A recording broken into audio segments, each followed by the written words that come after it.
Hello everyone and welcome back to Mama B Made It. Today is another soup preservation day.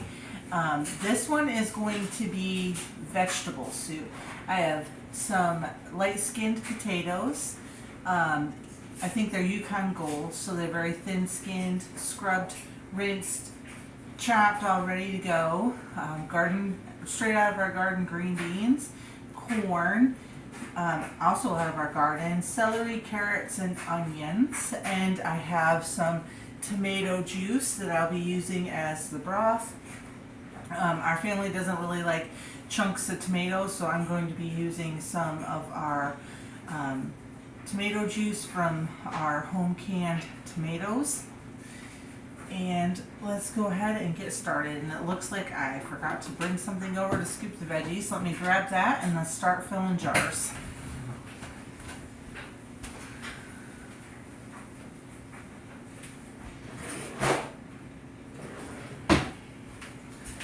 Alright, looks like I grabbed 1/3 of a cup, but this is really up to you. Whatever you decide you like. I'm going to get a slotted spoon for those potatoes since they're in water.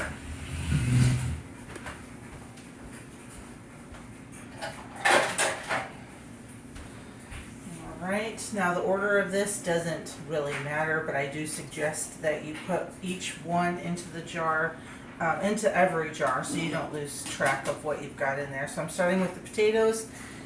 I want these jars full, just like everything else we've canned so far. I want them nice and full. And that way I can use it really for anything I decide to. Soups, stews, whatever. Recipes, casseroles. And then if we decided we want it in a soup, we add more broth at that time. No big deal. Oops. The reason why I love to can soup is it's so easy. You literally just put in the things that you like to eat in soup or whatever recipe that you want to eat, and you throw it in the jars and you fill it with some kind of liquid, usually broth or water with seasonings, and throw it in the canner. I mean, and it's very nice in the winter time. It's a lot easier than, say, a sauce where you're cooking down tomatoes for hours and hours. That's why I like doing the goulash in a jar. It's delicious. We've used it in a lot of things, and we literally just pour it in the pan with some meat if we want and some pasta. Season it, add cheese, whatever, and boom, you got a quick, delicious meal. And you didn't cook it down for hours and hours before you canned it. Not that I don't like a good soup, good sauce, because I do. Alright, now I'm going to go ahead and do the corn. This corn I'm so proud of. I don't know if you all seen my processing corn video, but this is the first year that I successfully grew corn in my garden. I don't know if I'll grow corn again. We really aren't huge eaters of corn. We don't like canned corn, and we do like frozen corn, but it's not something we eat a ton of. So I might just use my garden space for something else. Unless, of course, we move to a bigger place and have a larger garden, and then I'll make some room for corn. But right now my garden is small, so I have to prioritize. How big is your garden? Is it large? Do you live in a subdivision like I do, where you just can have a small space?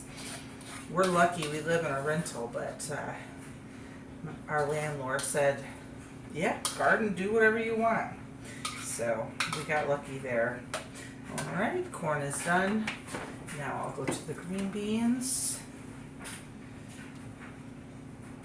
And this year we grew contender green beans. I've never really much cared for our homegrown green beans, to be honest.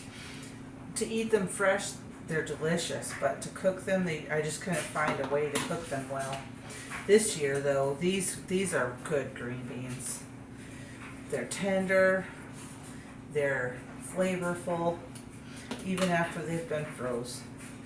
Now, these jars look pretty full, but I am going to take a knife or something and scooch everything around because I still have onions and celery to go. Oh, and carrots.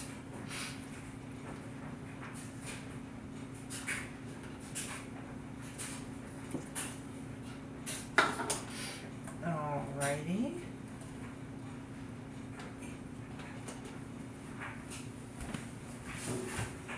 Excuse me one moment.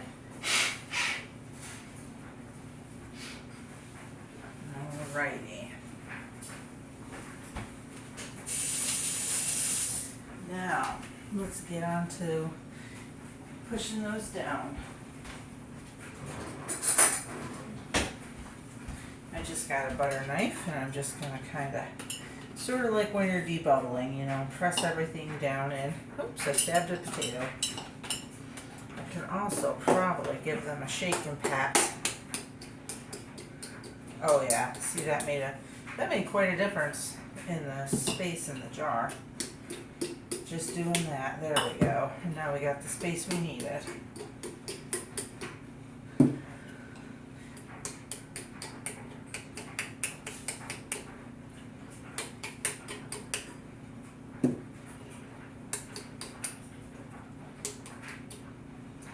Alright, now let's go on to the carrots. Just using my cup as a scoop. I'm not really using it for measurement.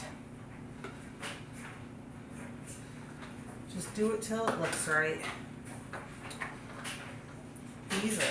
These jars are going to look so pretty when they're done.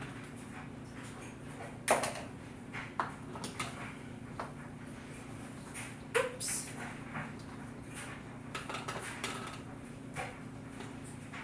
And again, I used my chopper for all of these vegetables that I chopped, and trust me, if you don't have a hand chopper, I'll link the one that I have. Just happened to be, I found mine on Finger Hut. And this is the bowl from the chopper right here. Look how big that is. You can chop like a whole 10-pound bag of potatoes into that sucker. It's a bit pricey, but man, is it worth every penny. It's paid for itself and then some. Not sponsored, by the way, just something I love.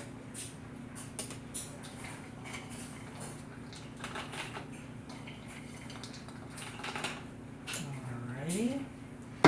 Now, let's go on to the celery and the onions. And the jars are, like I said, getting full, but we'll just push stuff down in because I know there's plenty of space. Yeah, look at that. See? Perfect.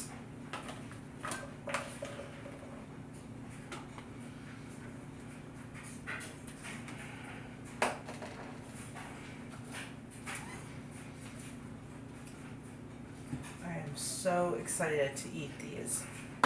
And I'm going to add some salt and I'm not sure if I'm going to do any onion and garlic powder or granules in these.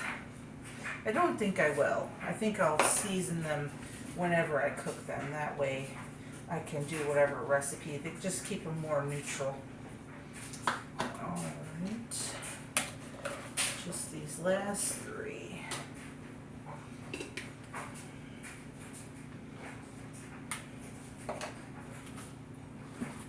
Next soup we're going to do is bean soup. I think I said that a while back and then we ended up doing two other soups. But I do want to do some bean soup next.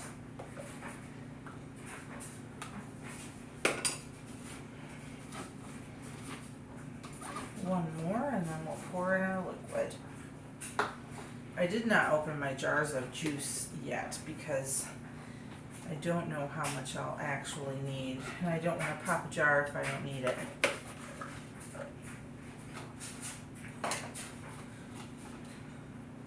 Oh, and the last time I did a tomato juice day, everybody asked, how do I juice my tomatoes? I wouldn't say I juice them. As I'm cooking my sauce down, because I don't want it to cook for 95 hours, I'm taking the juice out. And that's how I get my tomato juice. And I do that every single time. All right. One moment while I get a ladle.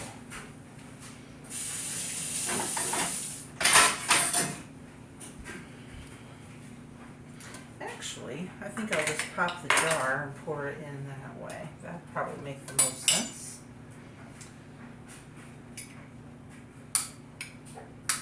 Well, this one is sealed really well.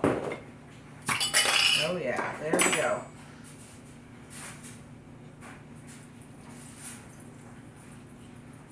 Oh man, that tomato juice smells good. Okay, we want to leave about an inch of headspace. Okay. And I will come back and debubble these jars.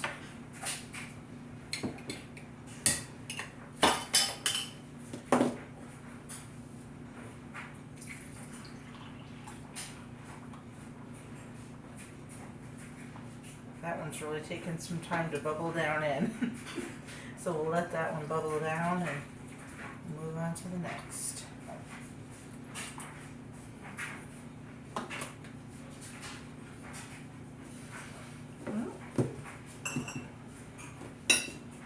Looks like we're going to use about 3 pint jars, maybe 3.5.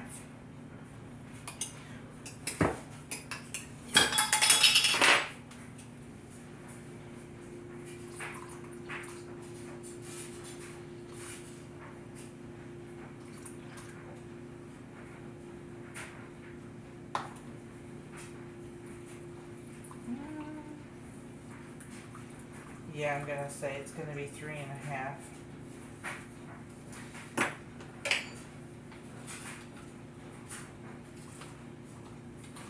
Yeah, because there's still a lot of air in these yet.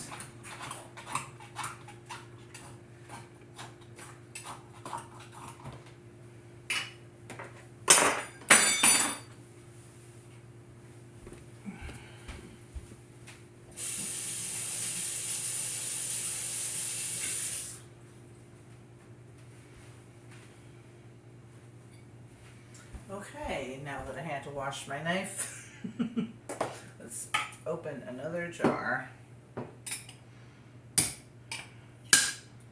And if you followed along this far, you are dedicated. Thank you so much for joining me today on my shenanigans. And, okay, yeah, I'm going to have to push that one down, smush it down.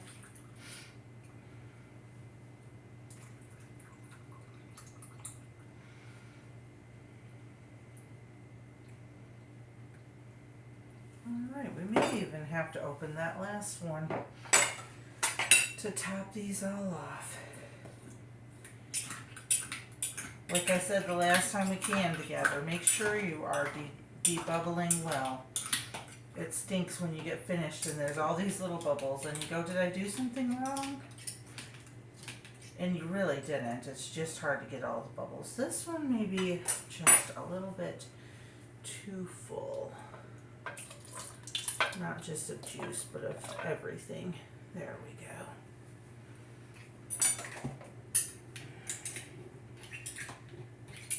Especially these jars that are so full of things. It's hard to get all those bubbles.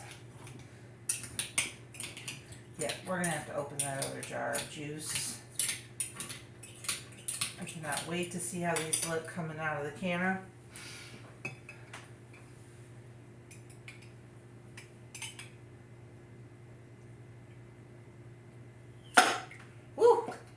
I love it when it seals good like that.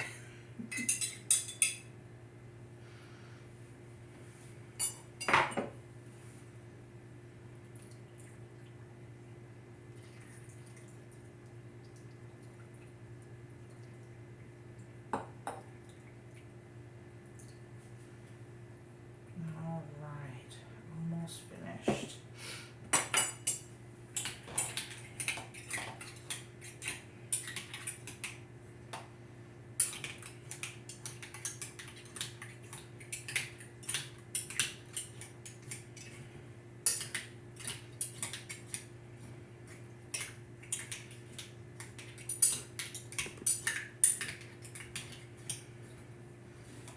See what I mean? Really get down in there with your debubbler,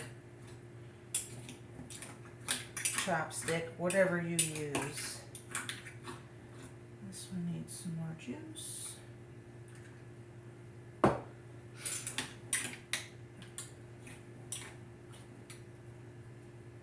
right, perfect.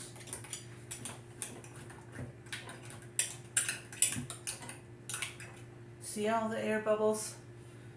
That's what you don't want to see when you pull them out of the canner. You want all that to be gone.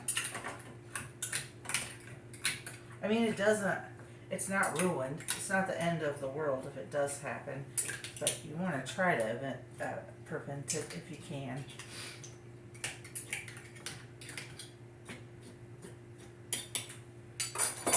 If you pull them out and you see some air bubbles in some of them, just use those ones first. As long as the lid is sealed, you're good to go.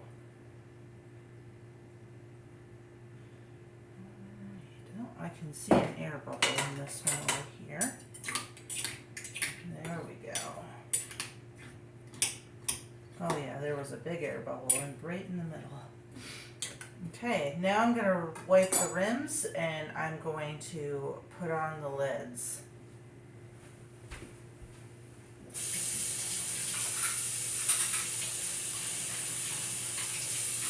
Just going to give them a quick warm up of the seals. These are all washed and cleaned and ready to go. I just like to warm the seals up a little bit.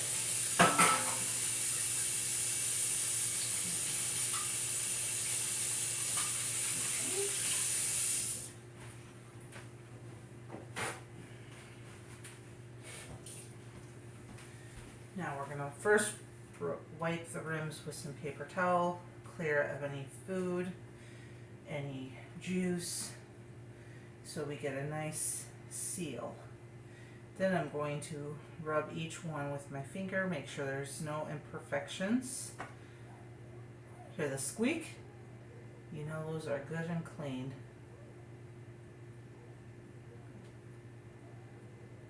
Good. Alrighty. Put on your lids. Oh, I left my rings on the counter. And I am short one lid. Here it is.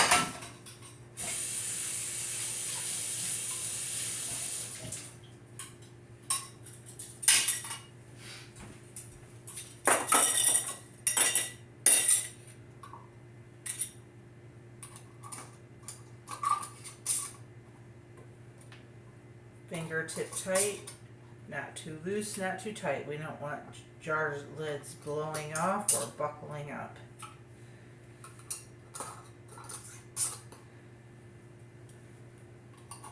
Alright, and I've said this in previous videos, I'm not going to walk you through the canning process. I encourage you to do your research, figure out what works best for you. I highly recommend reading some different cookbooks, not just ball canning cookbooks, but some Amish canning cookbooks, some old country canning cookbooks. All of the knowledge is really great to have in your arsenal, and then you can decide how you want to preserve your food for your family. I hope you give it a shot, because canning has changed how my family eats. We eat so much better these days, so much healthier. So thank you so much for joining me today, and I hope that you subscribe to the channel. I'm trying to reach 1,000 subscribers. That's the first big milestone, and I'm so close. So if you haven't yet, subscribe. Have a great day, and we'll see you next time.